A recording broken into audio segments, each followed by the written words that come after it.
Dear students, चूँकि हमने organic chemistry में एक तो ऑर्गेनिक कंपाउंड्स को डिफ़ाइन किया था और उसके बाद उन ऑर्गेनिक कंपाउंड्स की क्लासिफिकेशन के बारे में पढ़ा था। आज हम पढ़ने जा रहे हैं that is shape of organic molecules.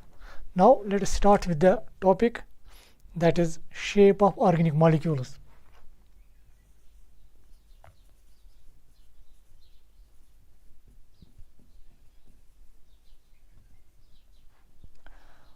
Organic molecules,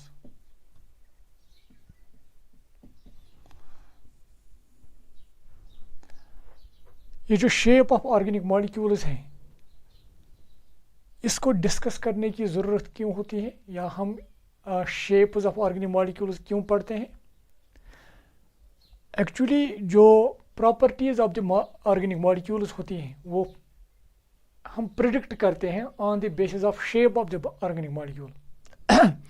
तो अगर हमें ऑर्गेनिक मॉलिक्यूल्स जो होते हैं अगर उनकी शेप के बारे में हमें पता होगा, उनकी स्ट्रक्चर के बारे में पता होगा, तो we can predict the properties of that organic molecule.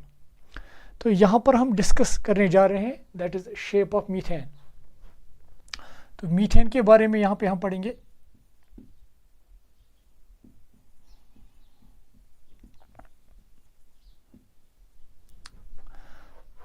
Now methane की शेप को डिस्कस करने के लिए पहले हमें कार्बन की इलेक्ट्रॉनिक कॉन्फ़िगरेशन पता होनी चाहिए, तो उसके बाद ही हम बता सकते हैं कि ये 4 हाइड्रोजन्स के साथ क्यों कंबाइन होता है। Now first we write the electronic configuration of carbon.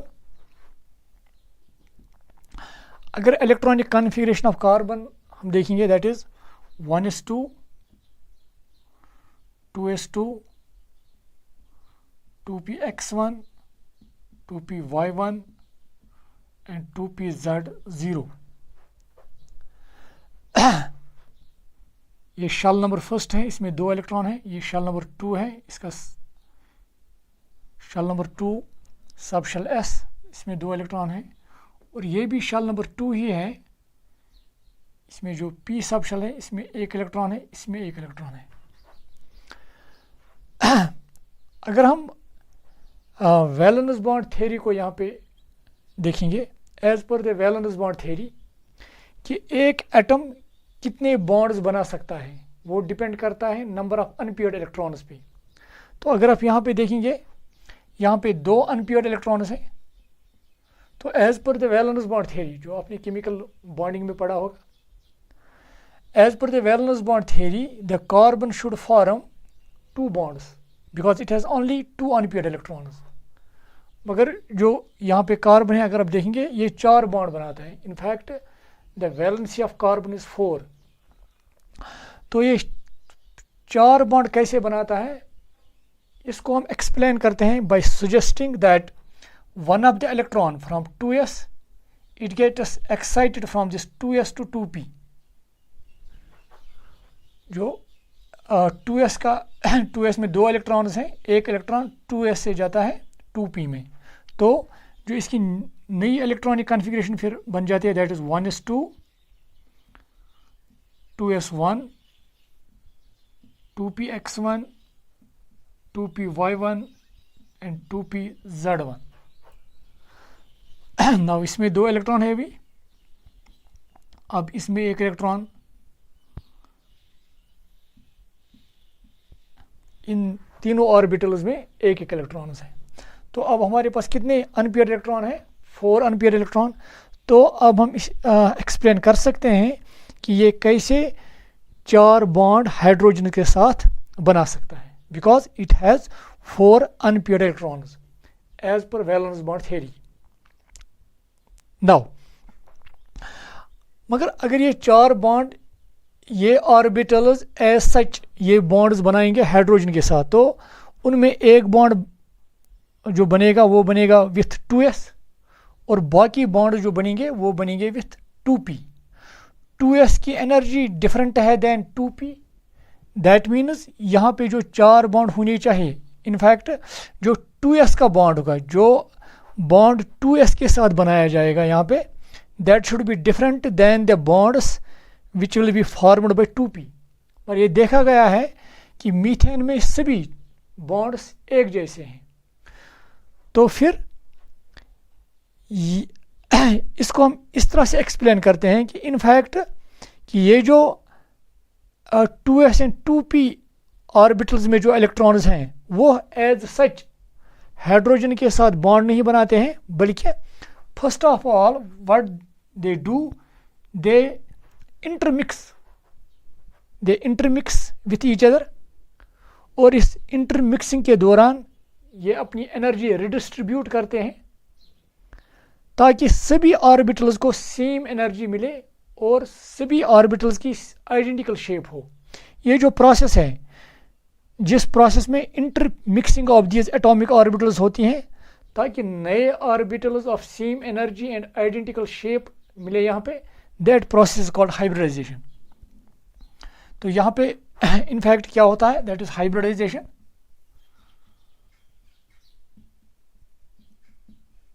और इस हाइब्रिडाइजेशन में क्या होती है, actually intermixing of these atomic orbitals, और इस इंटरमिक्सिंग के दौरान एनर्जी रिडिस्ट्रीब्यूट होती है ताकि सभी ऑर्बिटल्स को सेम एनर्जी मिले and they have identical shape. तो इस तरह से इनकी हाइब्रिडाइजेशन होती है। एक और चीज़, जितने एटॉमिक ऑर्बिटल्स यहाँ पे इंटरमिक्स होंगे उतने ही नए orbitals of same energy and identical shape मिलेंगे, और जो नए ऑर्बिटल्स हैं उनको हम हाइब्रिड ऑर्बिटल्स बोलते हैं। तो हाइब्रिड ऑर्बिटल्स का नंबर उतना ही होगा जितने एटॉमिक ऑर्बिटल्स यहाँ पे कंबाइन होंगे। क्योंकि यहाँ पे एटॉमिक ऑर्बिटल्स कंबाइन होते हैं 4, तो नए हाइब्रिड ऑर्बिटल्स भी 4 ही बन जाएंगे। तो ये है अब कार्बन। अब इसके 4 हाइब्रिड ऑर्बिटल्स होंगे। ये हाइब्रिड ऑर्बिटल जो है, जिनको हम इस तरह से रिप्रेजेंट करते हैं,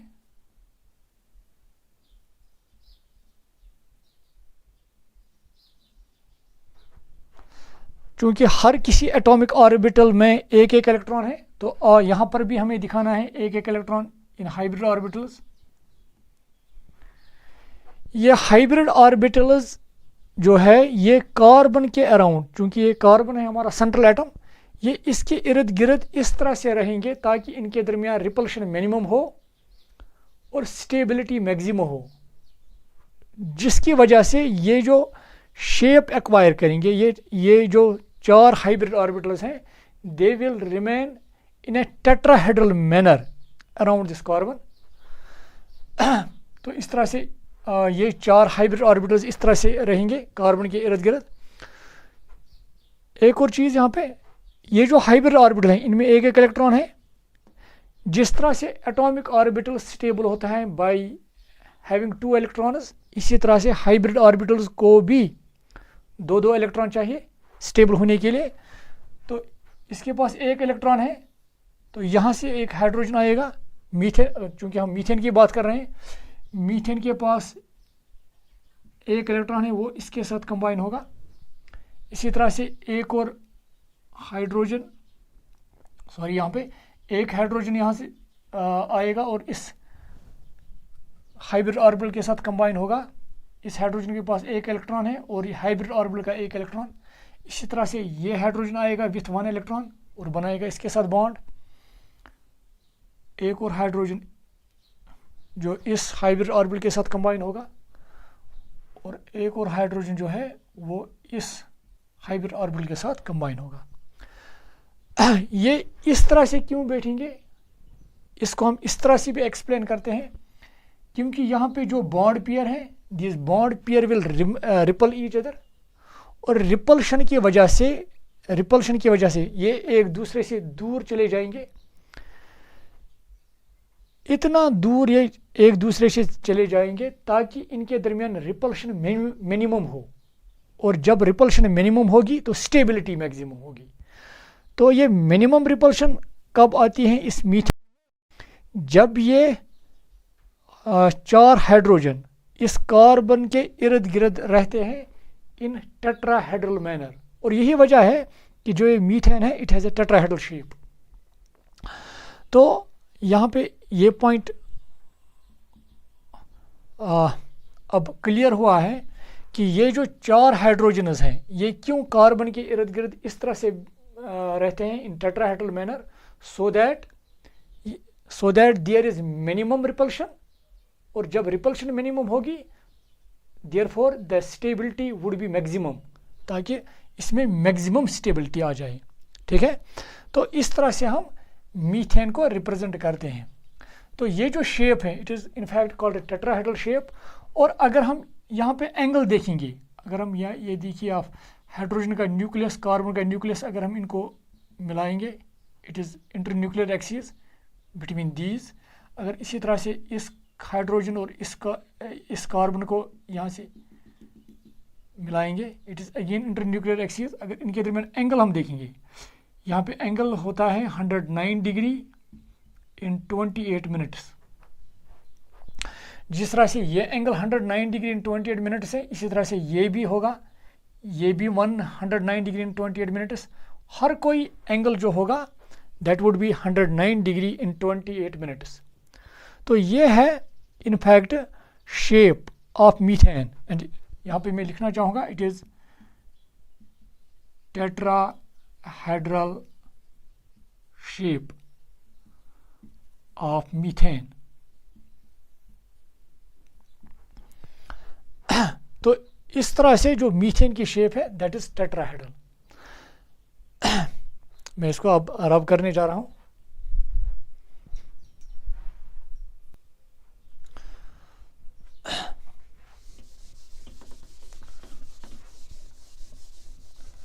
तो यहाँ पे मैं चाहूँगा कि इस मीथेन की शेप को थोड़ा दिखाने की कोशिश करेंगे कि मीथेन मॉलिक्यूल एक्चुअली होता कैसे है, इसकी शेप कैसी होती है। It is like this. Actually tetrahedral shape is like this. It's a tetrahedral shape. ये है टेट्राहेड्रल शेप। और अगर आप देखेंगे ये जो एंगल होगा it is 109 degree in 28 minutes. इसी तरह से ये एंगल भी होगा 109 डिग्री, ये भी 109, ये भी 109, इसी तरह से ये भी, हर कोई एंगल होगा 109 डिग्री इन 28 मिनट्स। ये हाइब्रिड ऑर्बिटल्स जो है, ये जो हाइब्रिड ऑर्बिटल्स हैं जो कंबाइन हुए हैं विथ हाइड्रोजन एटम्स के साथ, ये इस तरह से क्यों रहेंगे, so that there is minimum repulsion, ताकि जो बॉन्डिंग इलेक्ट्रॉन पेयर है यहाँ पे, ये जो इलेक्ट्रॉन पेयर है इनके दरमियान मिनिमम रिपल्शन हो, और जब रिपल्शन मिनिमम होगी तो स्टेबिलिटी मैक्सिमम होगी। तो यही वजह है मैक्सिमम स्टेबिलिटी अटेन करने के लिए ही जो मीथेन है वहाँ पे जो कार्बन है इसके इर्द गिर्द जो 4 हाइड्रोजन होते हैं they remain in tetrahedral manner.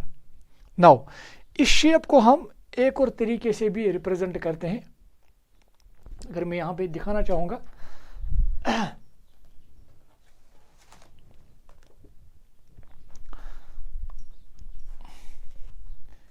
ये मैं एक प्लेन दिखा रहा हूँ।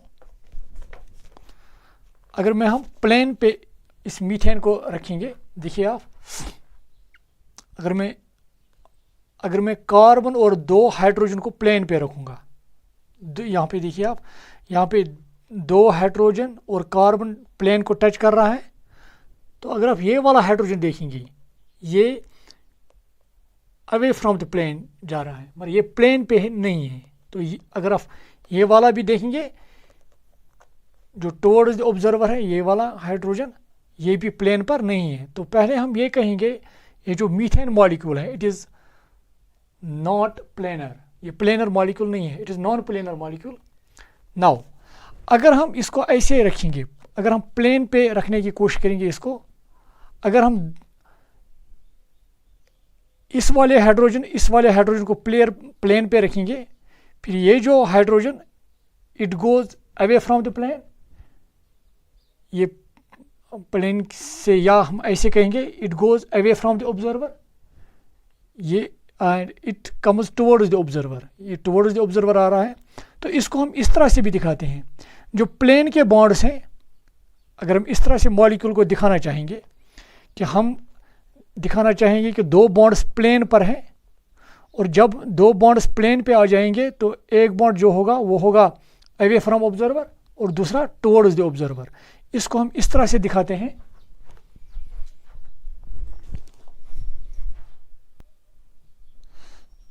तो जो बॉन्ड्स प्लेन पर हैं, जो बॉन्ड्स प्लेन पर हम दिखा रहे हैं उनको हम रिप्रेजेंट करते हैं by normal lines like this. अगर ये कार्बन में दिखा रहा हूं,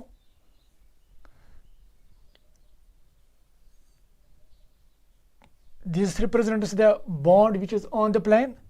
इसी तरह से it also represents the bond on the plane. अगर आप ये देखेंगे, it is towards the observer, it is projecting out the plane. ये प्लेन से बाहर निकल रहा है, ये भी प्लेन से बाहर निकल रहा है, but it is towards the observer, it is away from the observer. जो the bonds which are projecting out of plane, इनको हम रिप्रेजेंट करते हैं by wedge. These bonds are represented by wedge. और जो टुवर्ड्स द ऑब्जर्वर है, इसको हम रिप्रेजेंट करते हैं बाय सॉलिड वेज। इस तरह से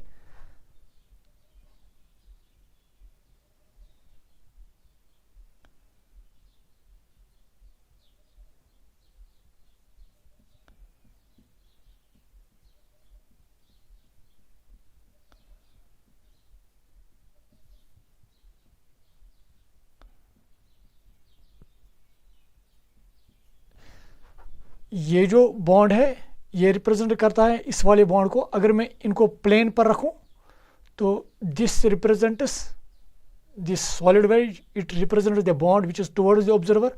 और जो ये है इसको हम रिप्रेजेंट करते हैं by dotted wedge like this.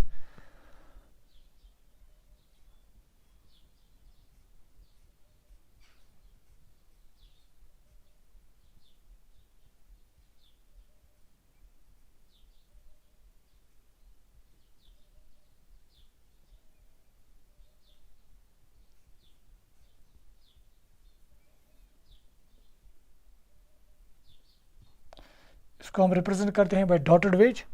So in this way we can represent this tetrahedral shape of methane on the board by this. इस शेप में एक्चुअली ये जो दो बॉन्ड्स हैं, it represents the bonds present on the plane. और जो ये वाले दो हाइड्रोजन हैं, they are projecting out of the plane. और जो ये सॉलिड वेज है, it represents, it is the bond towards the observer, and this bond और this hydrogen it is away from the observer. Now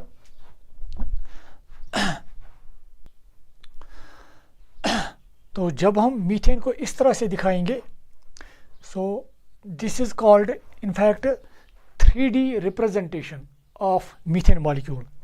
it is 3D representation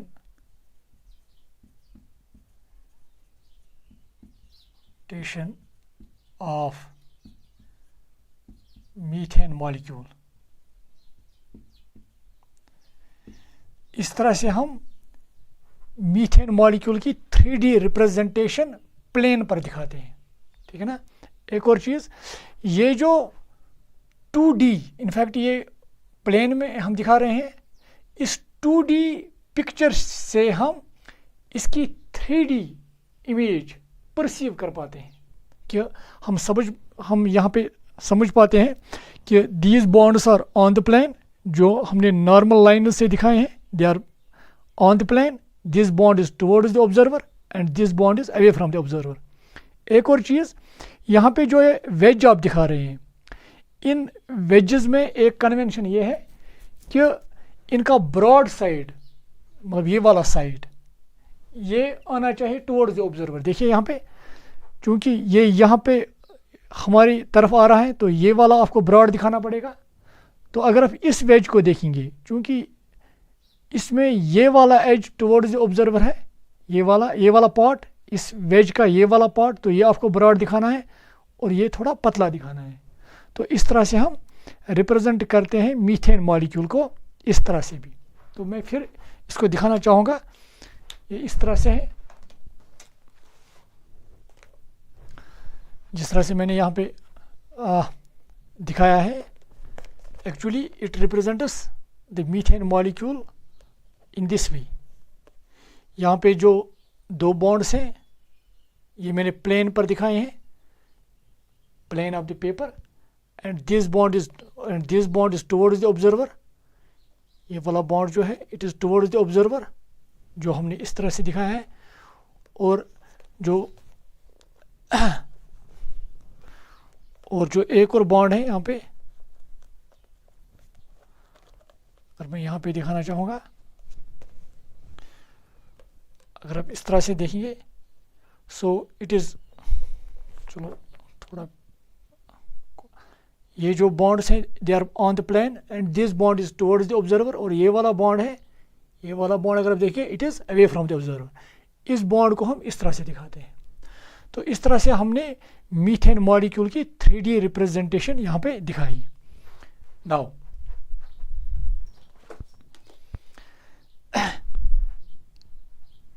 ये हमने methane molecule की बात की है. इसमें आप कुछ चीज़ें हमें याद रखनी है जो हमें आगे, इनफैक्ट जब हम ऑर्गेनिक मॉलिक्यूल्स की बात करेंगे तो वहाँ पे हमें इन चीज़ों की ज़रूरत लग जाएगी. देखिए एक पॉइंट यहाँ पे जो आप नोट करेंगे, यहाँ पे मैं यहाँ पे रब करना चाहूँगा.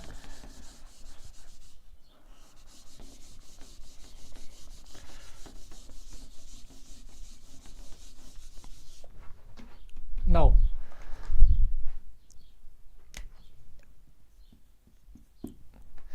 ये जो बॉन्ड्स यहाँ पे हमने दिखाए हैं कि मीथेन में, हमने मीथेन की बात यहाँ पे की है.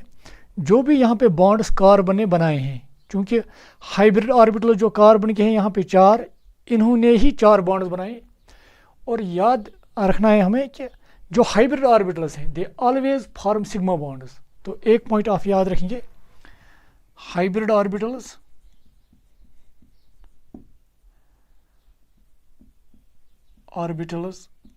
always form sigma bonds except in benzene molecule है एक, वहाँ पे जो हाइब्रिड ऑर्बिटल्स हैं they also form the pi bond. पर जनरली आप देखेंगे जो भी हाइब्रिड ऑर्बिटल्स हैं they always form sigma bonds. Now दूसरा पॉइंट, अगर हमें सिग्मा बॉन्ड्स, अगर यहाँ पे अगर आप देखेंगे यहाँ पे फिर कितने सिग्मा बॉन्ड्स बने हैं. अगर ये एक हाइब्रिड ऑर्बिटल है, इसने सिग्मा बॉन्ड बनाया, यहाँ पे एक सिग्मा बॉन्ड, यहाँ पे एक सिग्मा बॉन्ड बनाया, तो यहाँ पे 4 सिग्मा बॉन्ड बने हैं. तो मैं फिर यहाँ पे पहले इलेक्ट्रॉनिक कॉन्फ़िगरेशन कार्बन की लिखना चाहूँगा. It is 1s2 2s2 2px1 2py1 2pz0. तो चूँकि 4 बॉन्ड बनाने के लिए अभी इसके पास 2 ही अनपेयर्ड इलेक्ट्रॉन्स हैं, तो 4 बॉन्ड बनाने के लिए इसके पास 4 अनपेयर्ड इलेक्ट्रॉन होने चाहिए, जिसको हमने एक्सप्लेन किया by suggesting that one of the electron from 2s gets excited from 2s to 2p. तो इसकी जो एक्साइटेड स्टेट इलेक्ट्रॉनिक कॉन्फ़िगरेशन है that is 1s2 2s1 2px1 2py1 and 2pz1. तो अब 4 अनपेयर्ड इलेक्ट्रॉन्स हैं, मगर ये जो 4 अनपेयर्ड इलेक्ट्रॉन्स हैं इनमें एक अनपेयर्ड इलेक्ट्रॉन था 2s के पास और बाकी थे 2p के पास. चूँकि 2p और 2s के दरमियान एनर्जी डिफरेंस है, तो यहाँ पे जो ये 4 बॉन्ड बनने चाहिए वो तो डिफरेंट होने चाहिए, क्योंकि 2s का बॉन्ड डिफरेंट होना चाहिए था देन 2p बॉन्ड्स. मगर ये देखा गया ये चारों बॉन्ड एक जैसे हैं, चारों बॉन्ड सेम स्ट्रेंथ के हैं. तो फिर ये एक्सप्लेन किया गया कि ये चारों ऑर्बिटल्स एज सच हाइड्रोजन के साथ नहीं मिलते हैं, बल्कि first what they do they undergo hybridisation.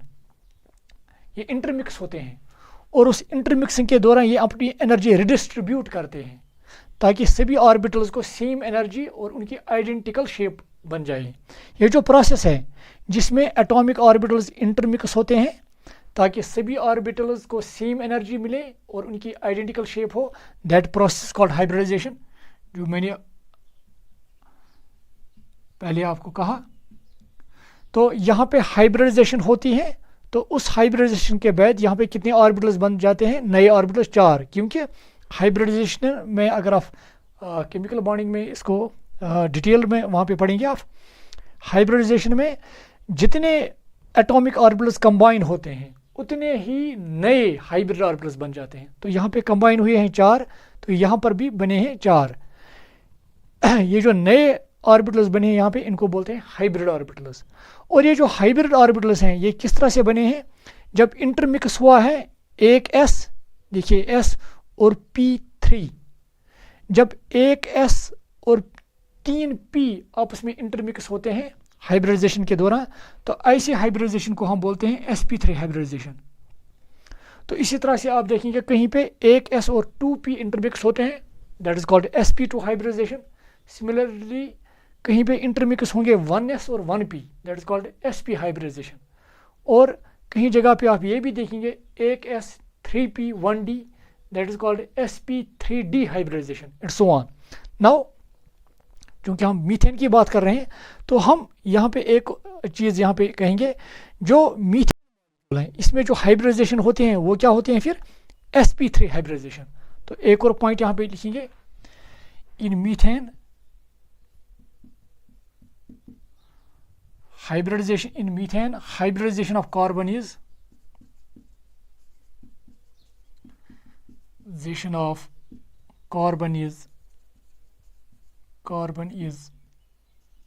sp3। तो ये कुछ अहम पॉइंट्स है यहाँ पे। नाउ अब मैं ये रब करना चाहूँगा।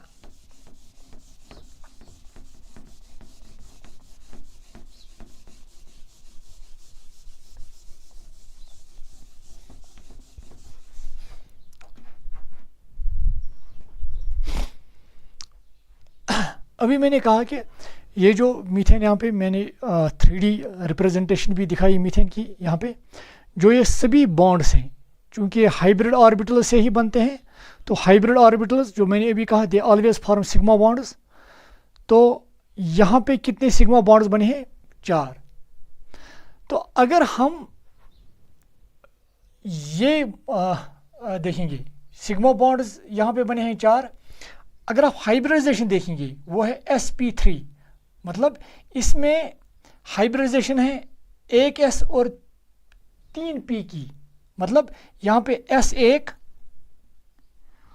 और p3, मतलब हाइब्रिडाइजेशन यहाँ पे sp3। अगर 4 सिग्मा बॉन्ड्स कहीं पे, अगर कार्बन के आप देखेंगे 4 सिग्मा बॉन्ड्स हैं, ठीक है, तो हाइब्रिडाइजेशन होगी, आपको S से स्टार्ट करना है, S और बाकी P को ले आना है। अगर 4 सिग्मा बॉन्ड्स बने हैं तो एक S और P3, तो हाइब्रिडाइजेशन होगी वहाँ पे sp3। इसी तरह से अगर किसी कहीं पे आप देखेंगे कि कार्बन ने सिर्फ 3 ही सिग्मा बॉन्ड बनाए हैं, सिग्मा बॉन्ड, मैं अभी ये एक्सप्लेन करूँगा। अगर 3 ही सिग्मा बॉन्ड बनाए होंगे तो आपको फिर S से स्टार्ट करना होगा, तो 3 सिग्मा बॉन्ड बने होंगे 3 हाइब्रिड ऑर्बिटल से, और वो 3 हाइब्रिड ऑर्बिटल बनेंगे फिर एक s और 2 p से, दैट इज sp2। तो इसी तरह से अगर कहीं पे 2 ही सिग्मा बॉन्ड बनेंगे तो वहाँ पे जो हाइब्रिडाइजेशन होगी वो क्या होगी, वो इसके लिए हम एक फार्मूला निकालेंगे जो आप यहाँ पर भी आप इस्तेमाल कर सकते हैं। अभी आपको ये याद रखना है, यहाँ पे जो भी हाइब्रिड ऑर्बिटल्स हैं, they always form sigma bonds accept in case of benzene. और जो मीथेन है, मीथेन में हाइब्रिडाइजेशन जो कार्बन की है दैट इज sp3। यह हाइब्रिडाइजेशन हम डिफरेंट मॉलिक्यूल्स में हम कैसे निकाल सकते हैं इजीली, उसके लिए आपको कुछ चीज़ें याद रखनी है। तो एक यहाँ पे मैं एक फार्मूला आपको लिखाऊंगा जिससे आप निकाल सकते हैं हाइब्रिडाइजेशन।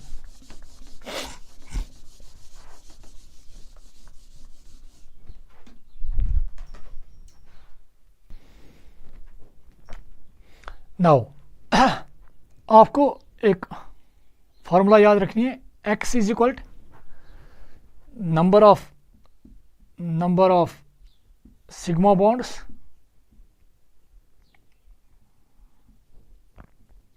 प्लस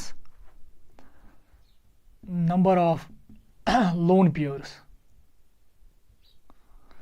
तो ये फार्मूला आप इस्तेमाल करके आप हाइब्रिडाइजेशन निकाल सकते हैं। नाउ एक्स क्या है यहाँ पे, wire x is number of hybrid orbitals.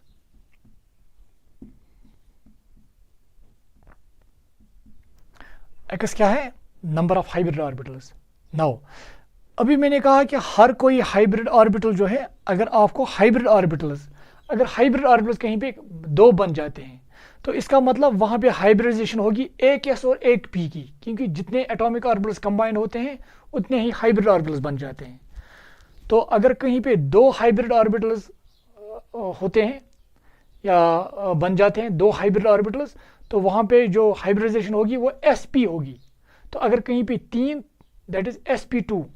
Now अब हम यहाँ पे देखेंगे, अगर x का वैल्यू आएगा हमें कभी 2, दैट मीन्स वहां पे जो हाइब्रिडाइजेशन होगी वो होगी sp। इसी तरह से अगर x का वैल्यू आएगा 3, then hybridisation would B sp2। और इसी तरह से x का वैल्यू अगर 4 आएगा, दैट वुड बी sp3। और इसी तरह से x का वैल्यू 5, sp3। चूंकि p के 3 ही ऑर्बिटल्स होते हैं तो उसके बाद आपको इसके साथ d मिलाना है, that means the hybridisation would be sp3d। ठीक है ना। नाउ अब इस फार्मूला को हम कैसे इस्तेमाल करेंगे, देखिए आप, हम मीथेन से ही स्टार्ट करेंगे। अगर मैं यहाँ पे देखूँ, क्योंकि जो मीथेन को हम मीथेन को ऐसे भी रिप्रेजेंट करते हैं लाइक दिस, ये तो हो गई 3D रिप्रेजेंटेशन। हम मीथेन को इस तरह से भी रिप्रेजेंट करते हैं। क्योंकि मीथेन में जो भी ये 4 बॉन्ड्स हैं वो सिग्मा बॉन्ड्स हैं, तो यहाँ पे अगर मैं x निकालूँ, नंबर ऑफ सिग्मा बॉन्ड्स कितने हैं 4, नंबर ऑफ लोन पेयर्स कितने हैं, यहाँ पे लोन पेयर कोई भी नहीं है। एक्चुअली लोन पेयर क्या होता है, लोन पेयर होते हैं electrons of the outermost shell के electrons which do not take part in bonding. अगर आप कार्बन के आउटरमोस्ट शेल में इलेक्ट्रॉन्स देखेंगे, इसके लास्ट शेल में 4 इलेक्ट्रॉन्स हैं, और अगर आप देखेंगे चारों इलेक्ट्रॉन्स ने यहाँ पे बॉन्ड बनाया है। तो इसका मतलब जब चारों इलेक्ट्रॉन्स ने बॉन्ड बनाया है तो इसका मतलब इसका कोई भी वैलेंस शेल में इलेक्ट्रॉन्स ऐसे नहीं हैं कि जिन्होंने बॉन्ड नहीं बनाए हैं। अगर वैलेंस शेल में इसके इलेक्ट्रॉन्स होते जो बॉन्डिंग में इन्वॉल्व नहीं होते तो उनको ही बोलते हैं लोन पेयर्स। क्योंकि यहाँ पे जितने भी इलेक्ट्रॉन्स वैलेंस शेल में थे वो सभी बॉन्ड बनाने में इस्तेमाल हुए हैं, तो इसका मतलब यहाँ पे लोन पेयर कोई नहीं है। तो अगर हम इस फार्मूला को देखेंगे तो x is equal number of sigma bonds कितने हैं 4, तो यहाँ पे मैं लिखूंगा 4 plus number of lone pair 0। तो अगर x का वैल्यू 4 आया है, देखिए आप, अगर x का वैल्यू 4 तो sp3, तो इसकी हाइब्रिडाइजेशन है फिर sp3। तो इस तरह से हम मीथेन की हाइब्रिडाइजेशन इस तरह से भी निकाल सकते हैं। एक और चीज़ आप याद रखेंगे, जो भी ये सिंगल बॉन्ड्स बनते हैं, जब भी आप दो एटम्स के दरमियान सिंगल बॉन्ड देखेंगे, that is always sigma bond. ठीक है ना। तो ये भी एक पॉइंट आप याद रखेंगे यहाँ पे।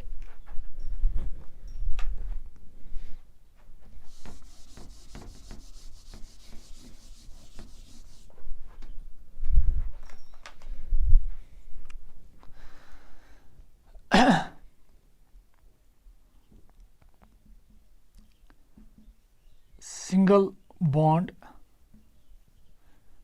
between 2 atoms is always sigma bond। हाँ, कुछ एक्सेप्शंस हैं वो मैं बताऊंगा, आप अभी याद रखेंगे, that is generally sigma bond. और अगर कहीं पे 2 बॉन्ड्स हैं इन डबल बॉन्ड, अगर डबल बॉन्ड आप देखेंगे in double bond between two atoms,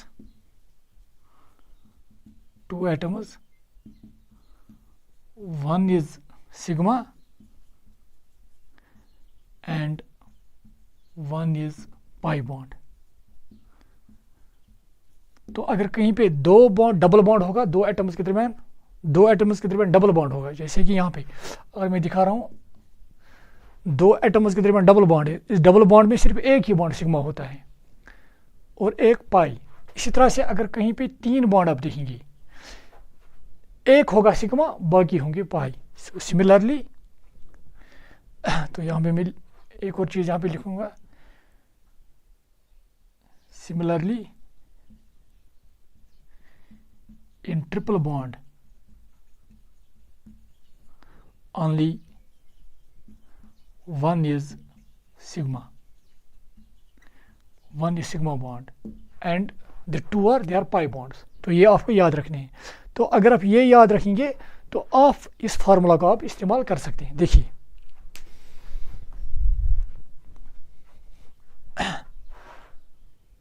तो मैं चाहूँगा यहाँ पे, ताकि ये भी आपको याद रखेंगे यहाँ पे। तो अगर मैं यहाँ पे इस तरह से दिखा रहा हूँ,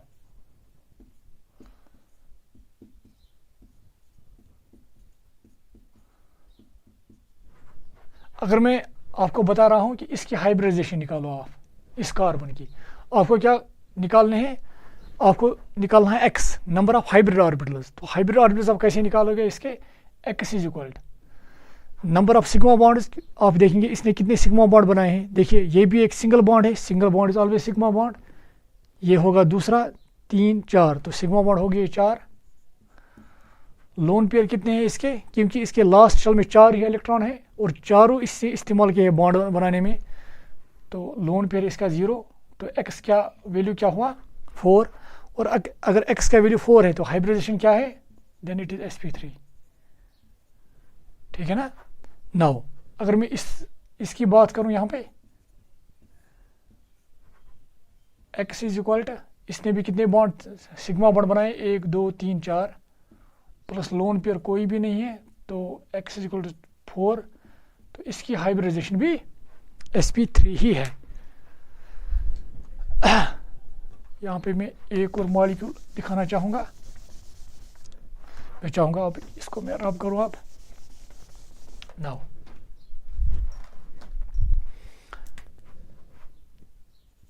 अगर मैं इस तरह से दिखाऊँ अब, अगर आपको इसकी हाइब्रिडाइजेशन निकालनी होगी तो सिंपली x से बराबर होता है number of sigma bonds plus number of lone pairs. Single bond is always sigma bond, तो 1 2। तो यहाँ पे डबल बॉन्ड है, डबल बॉन्ड में से सिर्फ एक ही सिग्मा है, दैट इज 3 हो गया। 1 2, फिर इसका 1 3। लोन पेयर कितने हैं? लोन पेयर इसके पास है ही नहीं कोई, क्योंकि कार्बन के पास सिर्फ 4 इलेक्ट्रॉन है लास्ट शेल में और चारों इसने इस्तेमाल किए हैं बॉन्ड बनाने में। तो फिर हाइब्रिडाइजेशन क्या होगी? x का वैल्यू निकला है 3, that means hybridisation is sp2, क्योंकि 3 है S1 P2, तो ये भी आते हैं फिर 3 इस तरह से। तो एक और मॉलिक्यूल अगर मैं इस तरह से दिखाऊं, अगर मैं इसकी हाइब्रिडाइजेशन निकालना चाहूँगा तो सिंपली x निकालना है आपको। Number of sigma bonds, 1 sigma bond, इन तीनों में से 1, तो हो गए फिर 2 sigma bond, plus lone pair कितने हैं इस कार्बन के पास? 0। तो हाइब्रिडाइजेशन क्या होगी फिर? x क्योंकि 2 निकलेगा, हाइब्रिडाइजेशन होगी sp। इसी तरह आप इस कार्बन की भी निकाल सकते हो। ठीक है ना। नाउ इस फॉर्मूला को हम यहाँ पर भी इस्तेमाल कर सकते हैं।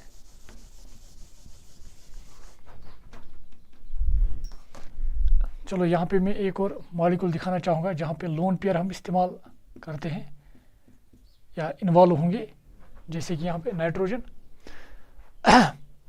अगर आपको यहाँ पे इसकी हाइब्रिडाइजेशन निकालनी होगी तो आपको क्या करना है? आपको देखना है कि इसने कितने सिग्मा बॉन्ड बनाए हैं। तो x is equal to number of sigma bonds 1 2 3 plus, अब आपको इसके लोन पेयर्स देखने हैं। तो लोन पेयर्स आपको कैसे पता चल जाएगा? सिंपली आपको नाइट्रोजन की आउटर मोस्ट इलेक्ट्रॉनिक कन्फिगरेशन पता होनी चाहिए। नाइट्रोजन की इलेक्ट्रॉनिक कन्फिगरेशन है 1s2 2s2 2px1 2py1 2pz1। तो इसके लास्ट शेल में कितने इलेक्ट्रॉन्स हैं? अगर आप देखेंगे 5 में से इसने 3 इस्तेमाल किए हैं 3 हाइड्रोजन के साथ बॉन्ड बनाने में। तो इसका मतलब 2 इलेक्ट्रॉन्स इसके लास्ट शेल में बच जाते हैं। ये जो 2 इलेक्ट्रॉन्स इसके लास्ट शेल में बच जाते हैं, जो बॉन्डिंग में इन्वॉल्व नहीं है, इन्हीं को बोलते हैं लोन पेयर। तो लोन पेयर कितना है इसका? 1। तो x का वैल्यू कितना निकला 4। तो अगर x 4 है तो हाइब्रिडाइजेशन क्या होगी, again sp3। Is clear now. इसी तरह से एक और मॉलिक्यूल मैं यहाँ दिखाना चाहूँगा। अगर हम वाटर की बात करें, अगर आपको पता होगा x, पहले हम सिग्मा बॉन्ड्स निकालेंगे, नंबर ऑफ सिग्मा बॉन्ड्स, ये दोनों सिग्मा बॉन्ड हो गए 2। अब लोन पेयर ढूंढने के लिए आपको फिर इलेक्ट्रॉनिक कॉन्फ़िगरेशन पता होनी चाहिए। तो ऑक्सीजन की electronic configuration 1s2 2s2 2px2 2py1 2pz1। तो इसके लास्ट शेल में कितने इलेक्ट्रॉन हैं, 2 + 2 हो गए 4 + 2 6 में से इसने 2 इलेक्ट्रॉन इस्तेमाल किए हैं बॉन्ड बनाने में। तो इसका मतलब इसके 4 इलेक्ट्रॉन है। 4 इलेक्ट्रॉन मीनस 2 लोन पेयर्स। तो यहाँ पे फिर 2 लोन पेयर लिखने हैं आपको। 2 + 2 हो गए 4। तो अगर 4 है तो हाइब्रिडाइजेशन है sp3। नाउ अगर मैं अब इस तरह से आपको मॉलिक्यूल दिखाऊंगा, क्योंकि ये ऑर्गेनिक केमिस्ट्री में हमें ज़रूरत है। सिंपली अगर मैं इस तरह से दिखाऊं CH3 CO CH3, अगर इस कार्बन की आप हाइब्रिडाइजेशन निकालेंगे तो x = number of sigma bonds, 3 hydrogen के साथ ये 3 सिग्मा बॉन्ड बनाएगा और एक बॉन्ड इस कार्बन के साथ, तो हो गए 4। क्योंकि फिर कार्बन के पास कोई इलेक्ट्रॉन बचता ही नहीं है एज लोन पेयर, तो लोन पेयर है इसके पास 0। तो x4 hybridisation would B sp3। तो इसी तरह से अगर आप इस कार्बन का देखेंगे, x = number of sigma bonds 1 2, इन दो में से एक ही सिग्मा बॉन्ड होगा, दैट मीन्स 3। और लोन पेयर कितने हैं इस कार्बन के, क्योंकि इसके लास्ट शेल में 4 इलेक्ट्रॉन हैं, चारों इसने इस्तेमाल किए हैं, 1 2 3 चारों इसने इस्तेमाल किए हैं बॉन्ड बनाने में। तो इसका लोन पेयर है 0। तो x = 3, तो हाइब्रिडाइजेशन होगी इस कार्बन की sp2। तो what about this, it is again, अगर आप इस तरह से देखेंगे इसकी हाइब्रिडाइजेशन आएगी अगेन sp3। तो इस तरह से आप हाइब्रिडाइजेशन निकाल सकते हैं। नाउ और एक मॉलिक्यूल मैं दिखाना चाहूँगा यहाँ पे।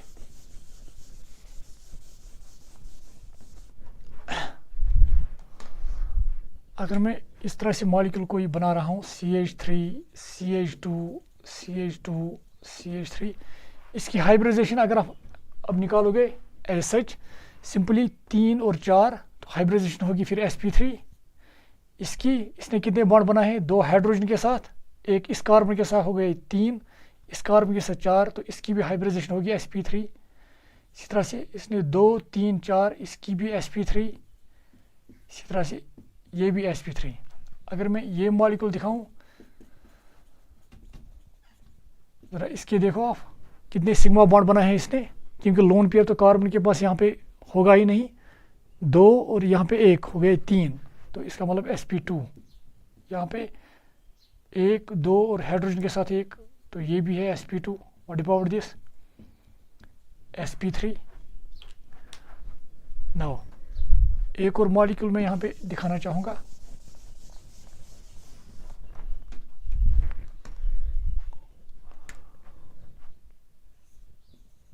CH3 C triple bond N। तो यहाँ पे अगर आप देखेंगे x, number of sigma bonds, 3 hydrogen के साथ और इस एक कार्बन के साथ हो गई 4, लोन पेयर 0। तो हाइब्रिडाइजेशन होगी sp3। इसी तरह से इस कार्बन की अगर आप देखेंगे इसने एक बॉन्ड इस कार्बन के साथ बनाया, दैट इज सिग्मा। यहाँ पे ट्रिपल बॉन्ड है, ट्रिपल बॉन्ड में सिर्फ एक ही सिग्मा होगा, तो बाकी ये 2 बॉन्ड पाई बॉन्ड है। तो यहाँ पर x क्या होगा, फिर सिग्मा बॉन्ड कितने हैं 2, लोन पेयर कोई भी नहीं क्योंकि चारों इलेक्ट्रॉन इसने इस्तेमाल किए हैं। तो अगर x का वैल्यू 2 है then hybridisation is again sp। तो इस तरह से आप हाइब्रिडाइजेशन आप इजीली निकाल सकते हैं इन डिफरेंट ऑर्गेनिक मॉलिक्यूल्स में। अब मैं ये रब करना चाहूँगा, ये आप याद रखिएगा यहाँ पे।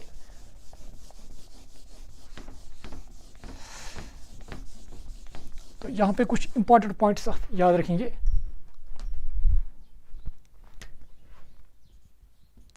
मैंने अभी आपको कहा कि जब भी कोई सिंगल बॉन्ड बनता है, जो पहला सिंगल बॉन्ड होता है that is always sigma, that is a sigma bond, accept in case of B2 molecule. B2 molecule में एक ही बॉन्ड होता है but that is pi bond. तो ये थी एक्सेप्शन। तो यहाँ पे आप याद रखिएगा, in B2 molecule there is only one bond and that is pi bond। Otherwise जो सिंगल बॉन्ड होता है that is always sigma except in case of B2 molecule. ठीक है ना। एक और पॉइंट आप याद रखेंगे, ये है एक्सेप्शन। इसी तरह से C2 मॉलिक्यूल, इन C2 मॉलिक्यूल में दो बॉन्ड हैं, दो बॉन्ड, पर दोनों वो पाई हैं, वहाँ पे सिग्मा कोई नहीं है। In C2 molecule there are two bonds and both are pi bonds। ये एक्सेप्शन है। अदरवाइज आप याद रखेंगे जो भी सिंगल बॉन्ड होगा, single bond is always sigma bond, और जहाँ पे डबल बॉन्ड होगा वहाँ पे एक सिग्मा एक पाई, जहाँ पे ट्रिपल बॉन्ड होगा एक सिग्मा और दो पाई। तो ये चीज़ें अगर आपको याद होगी तो ऑटोमेटिकली आप, जो मैंने अभी आपको फार्मूला दिखाई, वो फार्मूला इस्तेमाल करके आप हाइब्रिडाइजेशन निकाल सकते हैं। तो इस तरह से आप डिफरेंट मॉलिक्यूल्स में हाइब्रिडाइजेशन निकाल सकते हैं, जो आगे हमें ज़रूरत भी लगेगी। और एक और चीज़, हाइब्रिडाइजेशन से हाँ आप फिर वो शेप मॉलिक्यूल्स की डिटेक्ट या प्रिडिक्ट कर सकते हैं। जैसे कि अगर sp3 है, जैसे कि मीथेन में दैट इज़ टेट्राहेड्रल, तो इसी तरह से अगर आप देखेंगे sp2 that is trigonal planar molecule हो सकता है। तो इस तरह से हम on the base of hybridization, अगर हमें हाइब्रिडाइजेशन पता होगी तो we can predict the shape of molecules. So this was about the structure of organic molecules, जहाँ पे हमने मीथेन मॉलिक्यूल की, यहाँ पे मीथेन मॉलिक्यूल की स्ट्रक्चर डिस्कस की है, उसकी हाइब्रिडाइजेशन, और हाइब्रिडाइजेशन हम कैसे निकाल सकते हैं वो भी हमने यहाँ पे डिस्कस किया। सो this was all about this today's topic. Thank you, dear students.